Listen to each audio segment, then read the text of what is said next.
Today, we're diving into the incredible story of a true golfing legend. But this isn't just a story about raw talent. Oh no. It's about a man who didn't just play the game, he literally took it apart, piece by piece, and rebuilt it to engineer his own path to greatness. And that really is the big question here, isn't it? The journey of Nick Faldo gives us one of the most powerful answers you'll ever find in sports.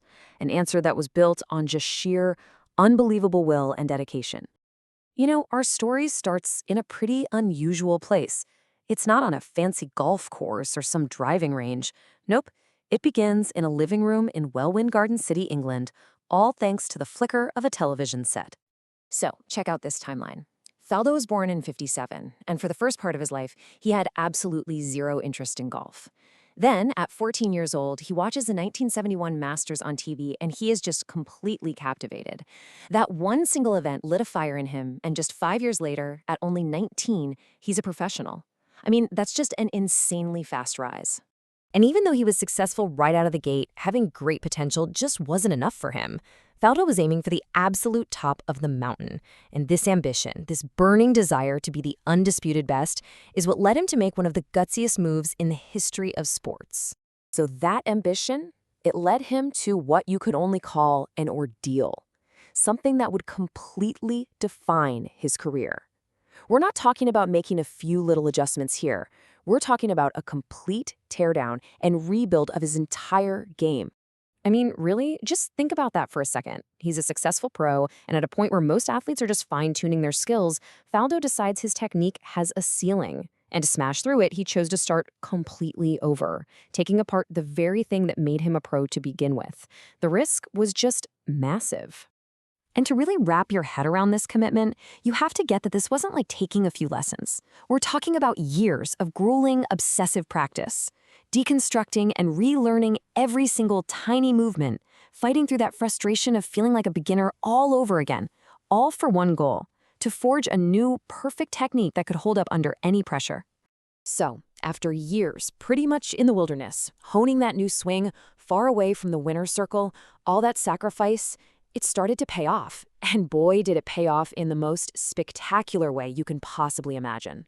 See, his rebuilt swing became the foundation for his total dominance. It was a formula, really, built on three key things. First, he had this surgical precision, controlling the golf ball like almost no one else.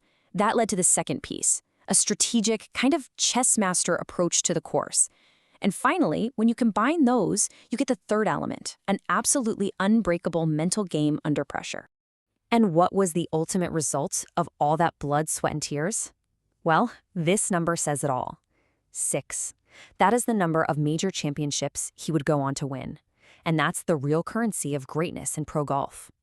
And he didn't just win any majors, he conquered two of the most famous, most revered events in the entire sport, the Masters and the Open Championship, 3 times each. That right there cemented his status as an absolute legend of the game.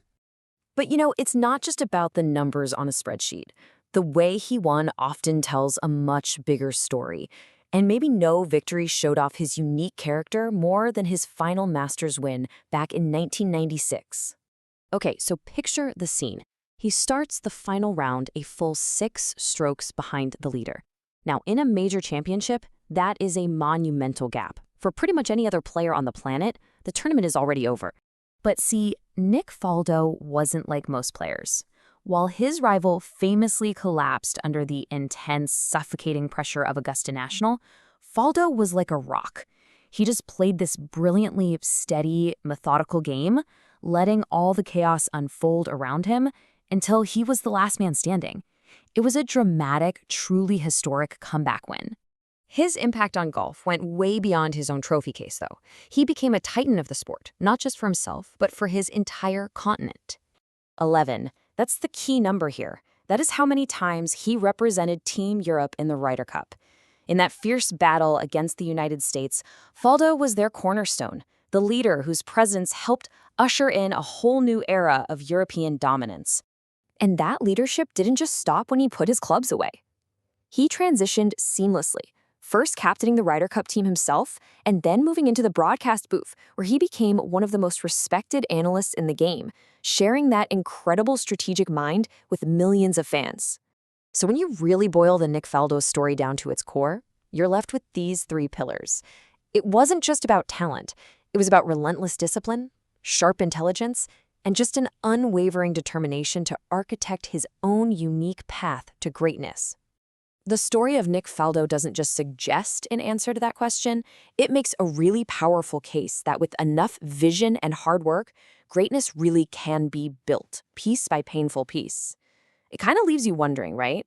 What could any of us build with that same kind of dedication?